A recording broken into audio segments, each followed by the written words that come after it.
And we're on. What a do, Dons. Is that good, Emily? Yes, amazing. Hello, Del Mar High School. Specifically, hello, Del Mar seniors. My name is Miss Durant, and I'm here today with Emely Martinez, and we are going to guide you real quick. This shouldn't take very long. Real quick through the process for transferring your files from your school account to your personal account. So just for context, at some point over the summer, I don't know exactly when, but I do know you'll have some time. At some point over the summer, because you will have graduated from high school and be moving on to other things, you will lose access to your CUHSD account. So your CUHSD Drive, Gmail, all the things that are associated with your at my.cuhsd account. And so what that means is you're going to need to transfer your files from your CUHSD account to a personal account if you want to save them. Anything that you want to save needs to be transferred from one account to the other. And that's the process that we're going to guide you through today. Emily is going to show you what it looks like from her screen. I do want to just give you a couple tips before we start. The first is that depending on how many files you're transferring over, so let's imagine that you made a lot of video while you were at Del Mar and you have a lot of video files in your drive.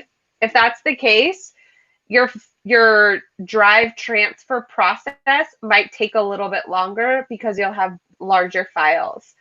So that's just something to think about as you're sitting down to transfer your files, is how much time it's going to take. It might not just be a real quick 5-minute process when you do it.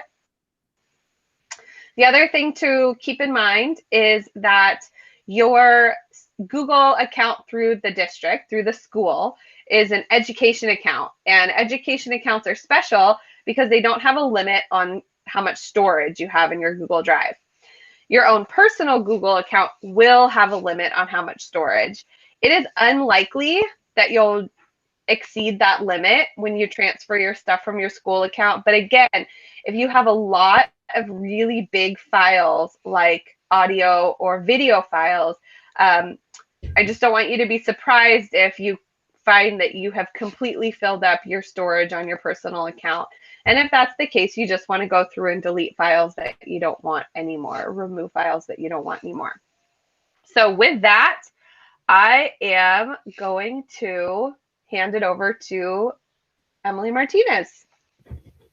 Yeah, hi everyone. So we'll also be sharing these slides that you see on your screens with everyone.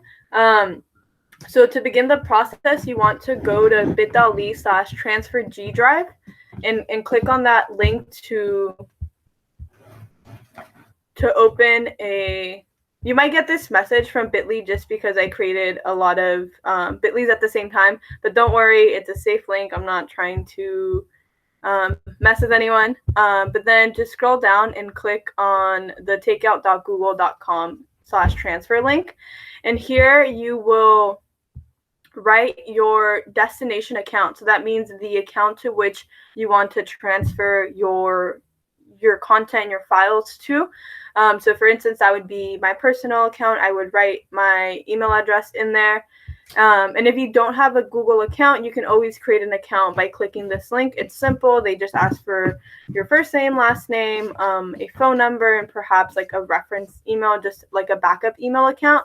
But other than that, it's pretty easy.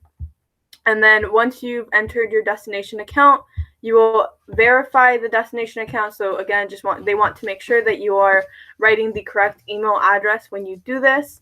And afterwards, you will select the content that you want to copy and transfer to your destination account. So like Ms. Durant was saying, if perhaps you had digital photo 1 and 2, or you were in art or video productions, then you might have a lot of video and image files that take up a lot of space and that are big.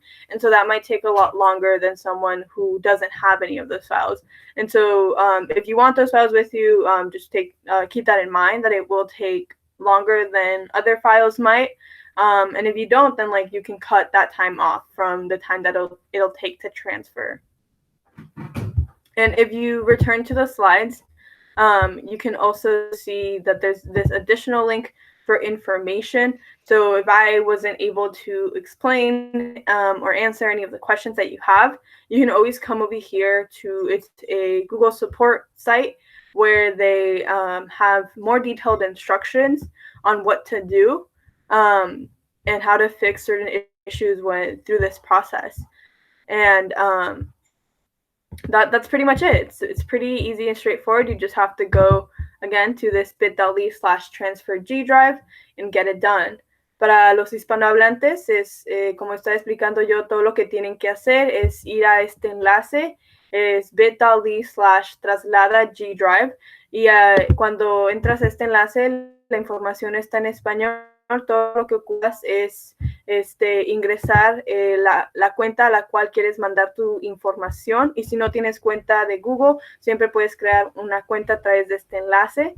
Después tienes que verificar la cuenta donde quieres mandar el contenido de tu cuenta de la escuela, y entonces tienes que verificar cuál contenido quieres copiar y trasladar a tu cuenta personal.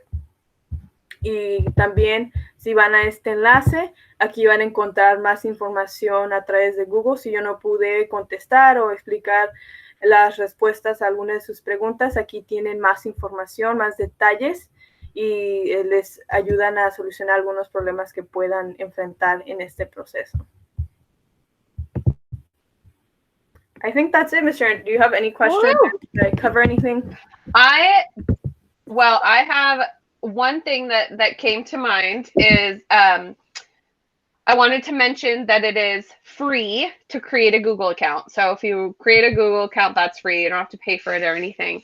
And I also just want to recommend that for students who may already have a Google account, but maybe the email address is not something that you would feel comfortable putting on a job application or a college application. Maybe you created your email address when you were younger and you thought it was funny at the time, but it is not actually very professional. You may want to consider creating a new Google account with an email address that has maybe just your name in it, maybe your first name and your last name. If that's already taken, maybe you add a few numbers to it. The least amount of numbers you can add, the better. But as teachers, we've certainly seen some very interesting email addresses, and you want to make sure that you have a professional email address as you go out into the world. And then the other thing that I wanted to mention was just you'd pointed out the help pages, and it looks like it's possible that there are certain things that you can't transfer over if you're not the owner of the document.